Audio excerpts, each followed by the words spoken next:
Hello, everyone, and welcome to another edition of L Supercast. With me today is Christopher, the creator of a tabletop game called Clear the Decks. How are you doing today, sir? Very good, thank you. How are you? I'm doing quite well. So, let me ask you right off the bat, what was your inspiration for this game? Is it based on pirates? Because I see decks. I think decks, I think cards. I think like Yu-Gi-Oh, Pokemon, stuff like that. Stuff that I'm aware of. I don't think pirates. So the inspiration for the game came from initially from the movie Master and Commander Okay. with Russell Crowe. Came out in the 80s, and my mom told me that it was from a series of books. So there's 21 books in the series, and after the first couple, I was hooked. So I had been tinkering with a couple other card games, and they weren't really coming together. Mm-hmm. But once I started reading about these sea battles and different gun sizes and parts of the ship and strategies and things, I sat down and it very quickly molded these other games into the mechanics of this one. As far as the title goes, it's a combination of things. I had a few other games and one was like clear the this and clear the that. So when I made the ship game, it became clear the decks. And it's a little bit of a double entendre because there are decks of cards on the ship that you are Mm-hmm. trying to clear out of the way. So what happens when you clear one of the decks? Do you win the game? So the game has 8 different difficulty levels, Okay. and it's based on two, three, four stacks of cards. And initially, actually, you could actually get rid of one of the stacks, but then the game became much easier. So some of the playtesters were like, well, that's not a good game because you get this, I guess they say it's like a fall off the cliff victory. Once you start, you're kind of guaranteed to win. Mm-hmm. So I had to come up with a different mechanism and created.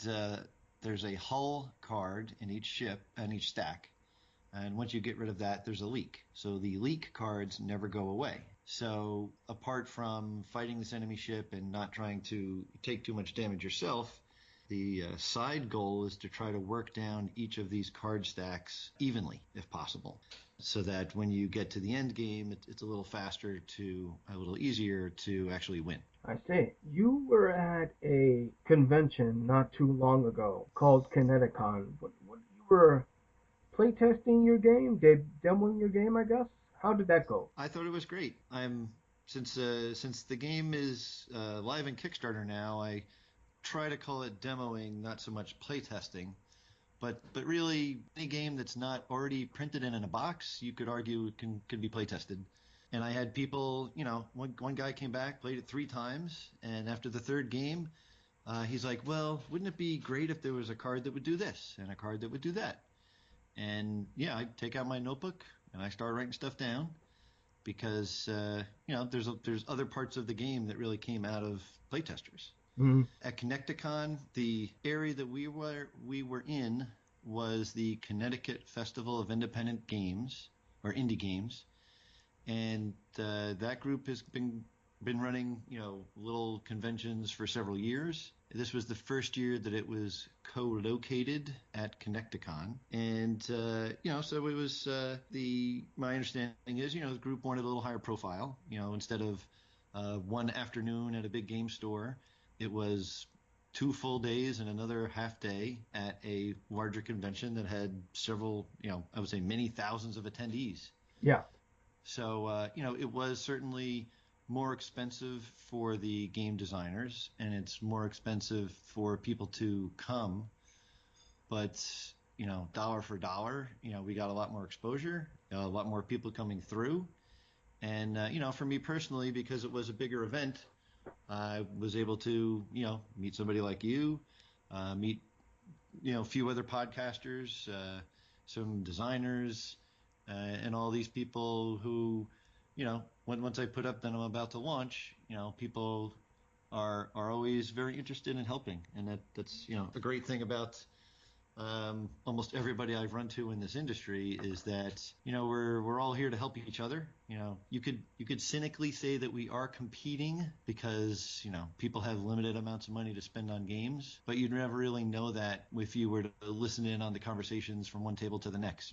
Designers giving other designers advice or on design or gameplay or successful kickstarting and budgeting and giving other names, like, oh, here, contact this guy, he'll help, and contact that person, read this website. So it's really a great networking opportunity amongst other publishers and creators, as well as just people who you hope would be interested and purchase your game. That's, the chance of coming to a big convention, getting that extra exposure. It's always interesting to see, like, how many people are interested in the game and how many people choose to, put in a podcast or two, or share info to make a project come to life.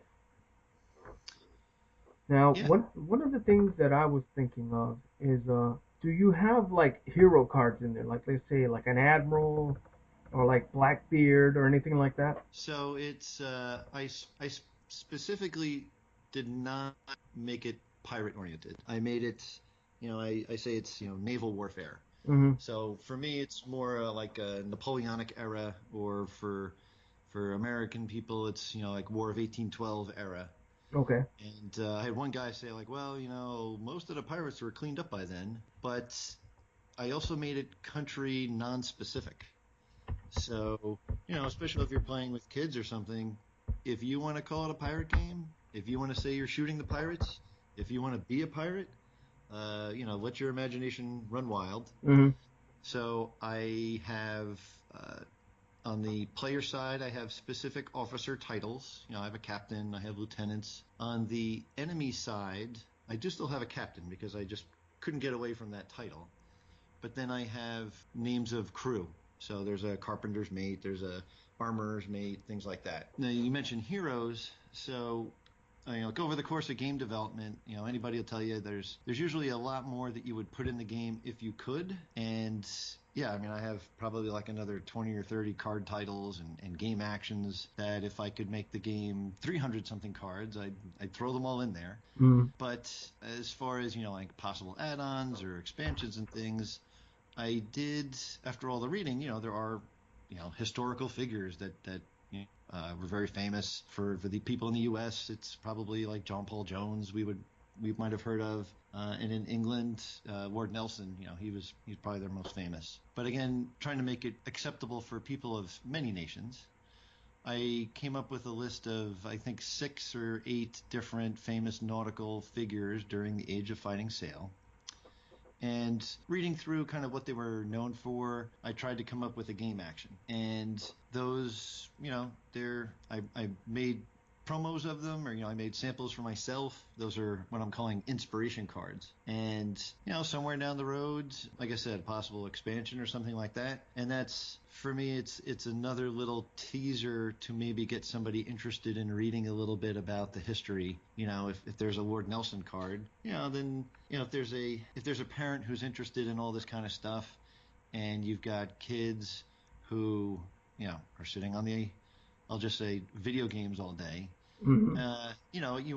Everybody, parents like to get their kids interested in the same hobbies or interests.